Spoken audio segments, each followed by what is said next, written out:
सामने आंखों में आंखें डाल करके तौहीद का प्रचार किया, तौहीद की आवाज़ को बुलंद किया। मेरे भाइयों,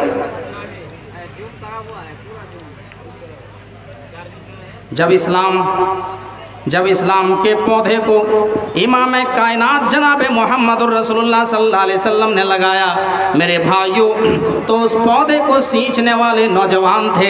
हज़रत अली रज़ी अल्लाह ताला अन्हु नौजवान थे, हज़रत उमर फारूक नौजवान थे, हज़रत अबू बकर सिद्दीक रज़ी अल्लाह ताला अन्हु नौजवान थे, हज़रत उस्मान गनी रज़ी अल्लाह ताला अन्हु नौजवान और जवान थे। इन्होंने इस्लाम के पौधे को सींचा, इस्लाम को तरक्की दी। मेरे भाइयों, जरा गौर कीजिए, इस्लाम को अगर तरक्की दिया है तो नौजवानों ने तरक्की दिया है। तारीख की किताबों को आप पढ़िए, तारीख की आज हमारे मुल्क हिंदुस्तान में जो इस्लाम फैला है, हमारे मुल्क हिंदुस्तान में जो इस्लाम फैला है, वो भी एक नौजवानों का बहुत बड़ा रोल रहा है। मोहम्मद बिन कासिम जो 17 साल की उम्र में जिन्होंने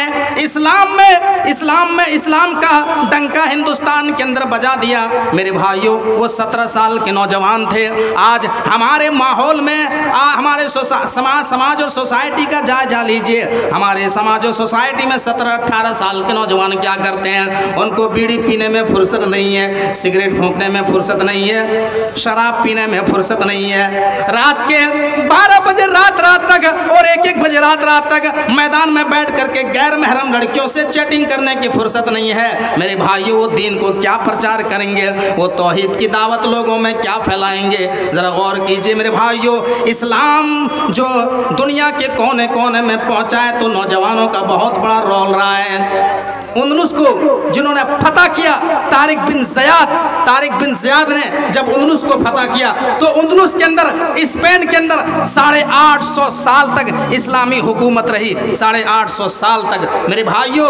लेकिन जब वो अमल से दूर हो गए, जब कुरान और हदीस की दावत से दूर हो गए, जब उन्होंने अपनी पैदाइश के मकसद को नहीं समझा, तो आज मेरे भाइयों उंदलुस के अंदर ना इस्लाम है, ना वहाँ जो है मदरसे हैं, सारे जो है मदरसे ख़त्म हो गए, दीन वहाँ से मिट गया, इस्लाम मगलूब हो गया। ज़रा गौर कीजिए मेरे भाइयों, जहाँ 850 साल तक इस्लामी हुकूमत रही, आज वहाँ इस्लामी हुकूमत नहीं है, आज वहाँ कुछ नहीं है मेरे भाइयों। ये क्यों? इसलिए कि हमारे कौम के नौजवान राह रास्ते हट गए और ये कौम के नौजवान गलत रास्ते में मुब्तला हो गए, गलत रास्ते में शिकार हो गए, जिसकी वजह से ये कौम आज पूरी दुनिया में जलील और रुसवा है, दर दर की ठोकरें ये कौम खा रही है। तो अल्लाह के नबी फरमाते हैं, शबाबा का कबला हरम के, आए लोगों अपनी जवानी की कदर करो बुढ़ापे के आने से पहले। जवानी की इबादत अल्लाह रब्बुल आलमीन को ज़्यादा पसंद है। नंबर 2, उसके बाद अल्लाह के नबी फरमाते हैं, वसिहत का कबला सकमे के, आए लोगों अपनी सेहत की कदर करो बीमारी के आने से पहले। अभी तुम जवान हो, अभी तुम सेहतमंद हो, अभी तुम हट्टे कट्ठे हो, तुम्हारे बदन में कोई बीमारी नहीं है, अभी तुम जो अमल कर सकते हो वो बीमारी क्या हालत में नहीं कर सकते हो। क्या तुम उस वक्त के आने का इंतजार कर रहे हो जब तुम बीमार हो जाओगे, जब तुम कैंसर की बीमारी में मुब्तला हो जाओगे और तुम चारपाई में पड़े रहोगे, जब तुम टीबी की बीमारी में मुब्तला होकर के चारपाई में पड़े रहोगे, तुम इबादत नहीं कर सकते हो, तुम सिर्फ मलाल करोगे, अफसोस करोगे। मेरे प्यारे साथियों, जरा गौर कीजिए, या फिर तुम्हारा कई हादसे में तुम्हारा एक्सीडेंट हो जाएगा, तुम्हारा पैर टूट जाएगा और तुम्हारे पैर में प्लास्टर चढ़ा रहेगा और तुम अपने बिस्तर में सोए हुए रहोगे। और जब लोग आज़ान की आवाज़ सुनकर के मस्जिद की तरफ जाएंगे तो इंसान रोएगा कि काश मेरा पैर सही होता, मेरी तबीयत सही होती, तो मैं भी अल्लाह रब्बुल आलमीन की बारगाह में जा करके इबादत करता, मैं भी नमाजें पढ़ता, मैं भी रोज़े रखता, मैं भी क़यामुल लैल करता। इंसान अफसोस करेगा, लेकिन वो पछताने से इंसान को कोई नफ़ा पहुंचने वाला नहीं है। मेरे भाइयों, आज कितने ऐसे लोग हैं जिसके पास लाखों करोड़ों रुपए होने के बावजूद भी, लाखों रुपए होने के बावजूद, करोड़ों रुपए होने के बावजूद भी वो खाने के लिए तरसते हैं, वो पीने के लिए तरसते हैं। कितने ऐसे हजरात हैं जिसके जेब में बहुत सारे पैसे हैं लेकिन वो मिठाई नहीं खा सकता है, वो चीनी की चाय नहीं पी सकता है, वो चावल नहीं खा सकता है। क्या है? वो शुगर के पेशेंट हैं, उसको फला बीमारी है, चाह करके भी इंसान नहीं खा पाता है, चाह करके भी इंसान तड़पता है। मेरे भाइयों, तो क्या तुम उस वक्त के आने का इंतज़ार कर रहे हो? तो अल्लाह के नबी ने फरमाया, ऐ लोगों, अपनी सेहत की कदर करो बीमारी के आने से पहले। सेहत बहुत बड़ी अल्लाह तबारक व तआला की तरफ से दी हुई नेमत है। नंबर 3, अल्लाह के नबी फरमाते हैं, वगिना का कबला फ़क्रिक, आए लोगों अपनी अमीरी की कदर करो गरीबी के आने से पहले। अभी तुम्हारे पास माल है, अभी तुम्हारे पास दौलत है, अभी अल्लाह ने तुम्हारे ऊपर रिस्क की फरवानी दी है, अल्लाह ने तुम्हारे ऊपर माल की फरवानी दी है। अभी जितना तुम अल्लाह के रास्ते में खर्च कर सकते हो उतना खर्च कर लो, जितना तुम फी सबीलिल्लाह में मदरसा में ताउन कर सकते हो उतना कर लो, जितना तुम मस्जिद में ताउन कर सकते हो उतना कर लो। क्या तुम उस वक्त के आने का इंतज़ार कर रहे हो जब तुम्हारा माल लुट जाएगा, जब तुम्हारे माल बर्बाद हो जाएंगे, तुम्हारी रोजी तंग कर दी जाएगी? क्या तब तुम अल्लाह रब्बुल आलमीन के रास्ते में खर्च करोगे? नहीं कर सकते हो। आज इंसान के पास जब अचानक दौलत आती है तो बहुत जल्दी इंसान के पर निकल आते हैं, चलने की स्टाइल बदल जाती है, बातचीत करने का लहजा बदल जाता है इंसान का। मेरे भाइयों, नबी अकरम जनाब मोहम्मद रसूलुल्लाह सल्लल्लाहु अलैहि वसल्लम की ज़िंदगी पर ज़रा नज़र डालो। इमाम कायनात जनाब मोहम्मद रसूलुल्लाह की जब शादी हुई 25 साल की उम्र में किससे शादी हुई? 40 साल की औरत से शादी हुई जिनका नाम हज़रत खदीजा रज़ियल्लाहु ताला अन्हा है। और वो औरत मक्के की सबसे अमीर औरत थी, सबसे मालदार औरत थी। जब नबी अकरम से शादी हुई, हज़रत खदीजा ने अपना सारा माल, सारी दौलत, सारे रुपए, सारे दिनार नबी अकरम जनाब मोहम्मद रसूलुल्लाह सल्लल्लाहु अलैहि वसल्लम की खिदमत में डाल देती है। लेकिन मेरे भाइयों, नबी अकरम जनाब मोहम्मद रसूलुल्लाह सल्लल्लाहु अलैहि वसल्लम के रहने की स्टाइल नहीं बदली, आपके बातचीत करने का अंदाज नहीं बदला। मेरे भाइयों, ऐसे ही नबी अकरम जनाब मोहम्मद रसूलुल्लाह सल्लल्लाहु अलैहि वसल्लम के बारे में वेदों में कहा गया, श्रीमद् भागवत महान पुराण में कहा गया, स्कंद 12 अध्याय 2 में, आसिना साधुत मडम षडेश्वर्या गुणन्विता। अंतिम महर्षि जो दुनिया के अंदर आएगा वो साधुओं की तरह अपनी जिंदगी गुजारेगा, वो साधुओं की तरह अपनी जिंदगी बसर करेगा।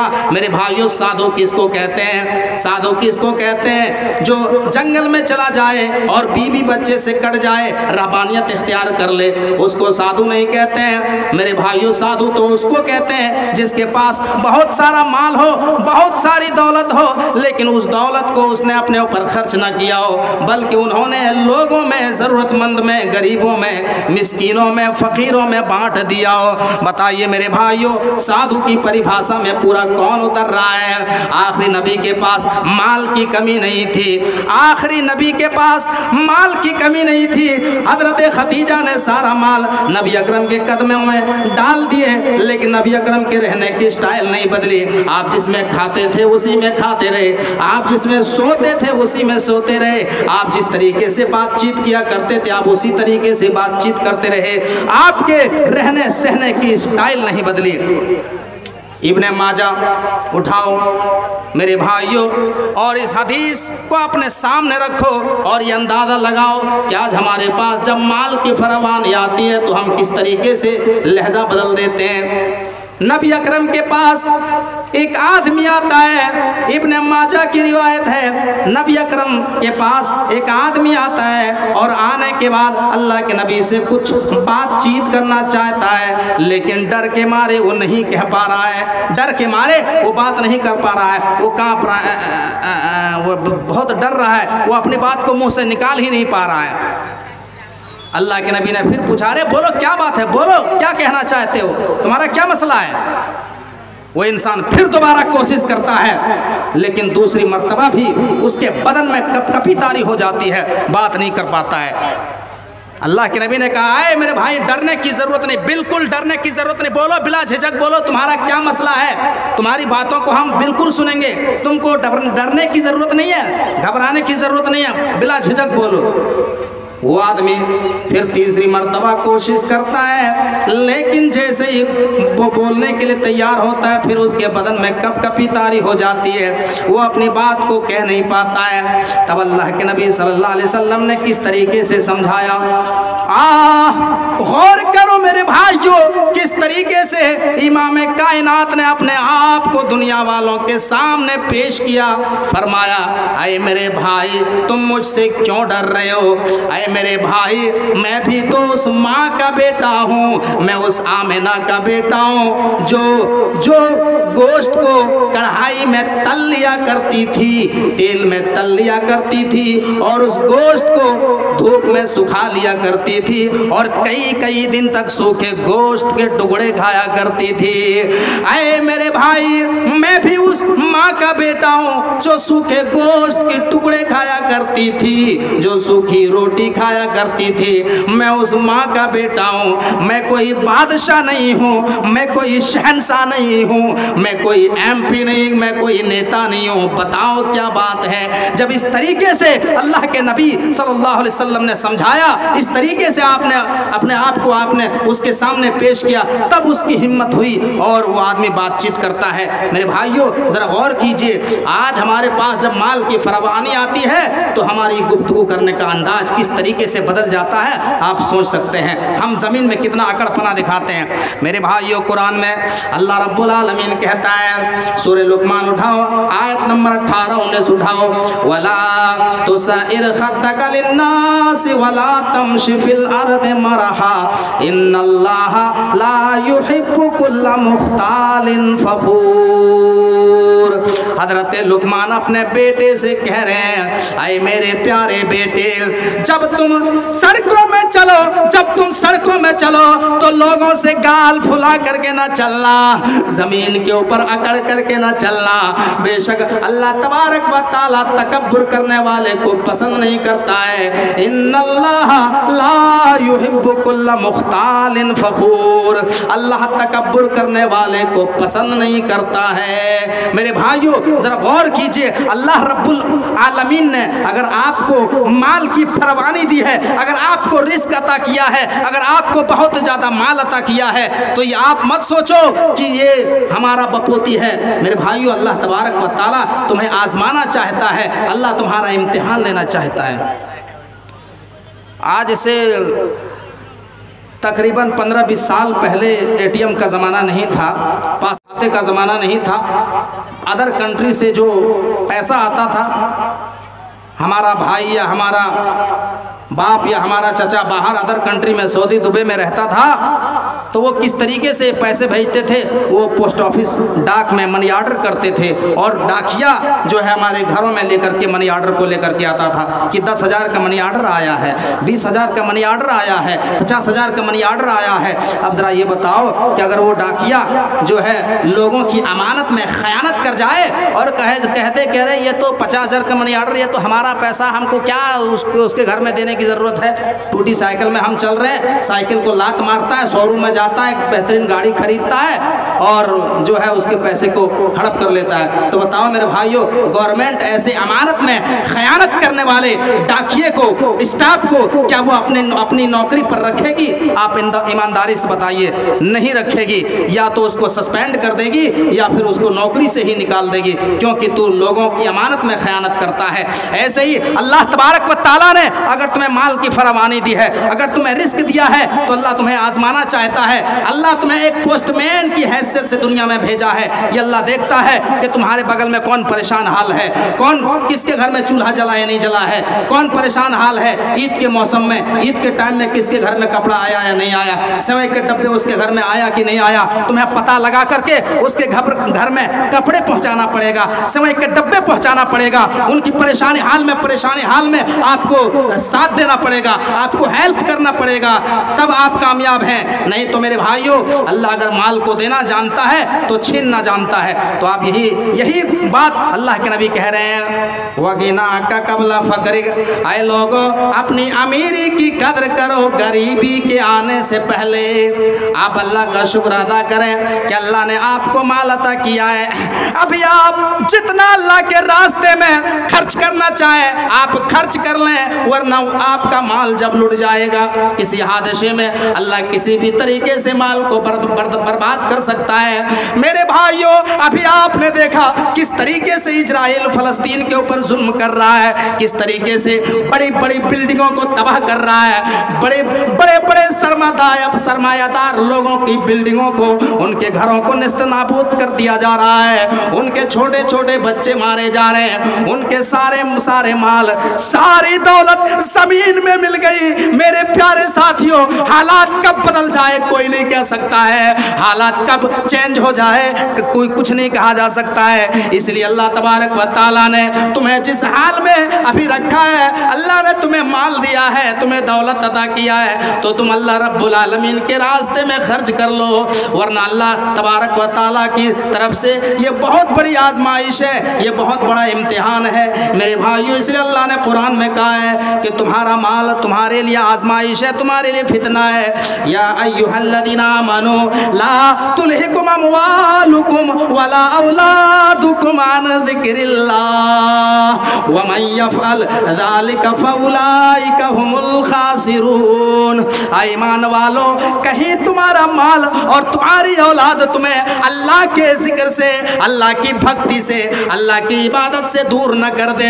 और इतना याद रखना, जो लोग इस दुनिया में माल हासिल करने के चक्कर में, जो लोग इस दुनिया में रोजी कमाने के चक्कर में हलाल और हराम में फर्क नहीं करते हैं, नमाज की पाबंदी नहीं करते हैं, रोजे की पाबंदी नहीं करते हैं, अल्लाह के रास्ते में माल को खर्च नहीं करते हैं, दुनिया में जो है गलत तरीके से रिस्क हासिल करते हैं और अल्लाह की इबादत से दूर हो जाते हैं, कुरान से दूर हो जाते हैं, तो ऐसे ही लोगों के बारे में अल्लाह कहता है वमन यफ़अल ज़ालिका फ़उलाइका हुमुल खासिरून। तो यही लोग कल क़यामत के दिन खसारा उठाने वालों में से होंगे, यही लोग कल क़यामत के दिन नुकसान उठाने वालों में से हो जाएंगे। और एक जगह अल्लाह ने कुरान में कहा इन्नमा अमवालुकुम व औलादुकुम फितना, तुम्हारा माल और तुम्हारी औलाद तुम्हारे लिए आजमाइश है। मेरे भाइयों, तो माल बहुत बड़ी आजमाइश है, बहुत बड़ा फितना है। अल्लाह तबारक व तआला ने अगर तुम्हें माल दिया है तो उसको सही तरीके से इस्तेमाल करें, उसका दुरुपयोग न करें, वरना अल्लाह तबारक व तआला हालात कब बदल दे कोई कह नहीं सकता है, कोई गुमान नहीं कर सकता मेरे भाइयों। इसलिए अल्लाह के नबी फरमाते हैं वग़िनाका क़ब्ल फ़क़रिक, ऐ लोगों अपनी अमीरी की कदर करो गरीबी के आने से पहले। तीन चीज़ें हो गई। नंबर 4 अल्लाह के नबी फरमाते हैं व फ़राग़का क़ब्ल शुग़लिक, ऐ लोगों अपनी फुर्सत की कदर करो बिज़ी होने से पहले। अभी तुम्हारे पास टाइम है, अभी तुम्हारे पास वक्त है, अभी तुम जो अमल कर सकते हो वो बिजी होने के बाद नहीं कर सकते हो। जैसे जैसे तुम्हारी उम्र बढ़ती चली जाएगी तुम बिजी होते चले जाओगे, तुम मसरूफ़ होते चले जाओगे। मेरे भाइयों, तो तुम वक्त के आने का इंतज़ार मत करो। कितने लोगों को मैंने देखा जब उसकी नौकरी नहीं लगी थी, वो 5 टाइम की नमाजी थे, वो अल्लाह रब्बुल आलमीन की इबादत पाबंदी से किया करते थे, लेकिन जैसे ही उसकी नौकरी लगी वो 5 टाइम की नमाज तो छोड़ो, वो 5 टाइम की नमाज को छोड़ करके सिर्फ जुमा की नमाज पढ़ने लगे और कहने लगे मौलाना साहब हमारी जब नौकरी नहीं लगी थी तो हम 5 टाइम की नमाज पाबंदी से पढ़ा करते थे, अरे मौलाना लेकिन जब से हमारी नौकरी लगी है हम 5 टाइम की नमाज नहीं पढ़ पाते हैं, हम सिर्फ जुमे की नमाज पढ़ते हैं। मेरे भाइयों, तो आप वक्त के आने का इंतज़ार न करो, आप समय का इंतज़ार न करो। व फ़राग़का क़ब्ल शुग़लिक, ऐ लोगों अपनी फुर्सत की कदर करो बिज़ी होने से पहले।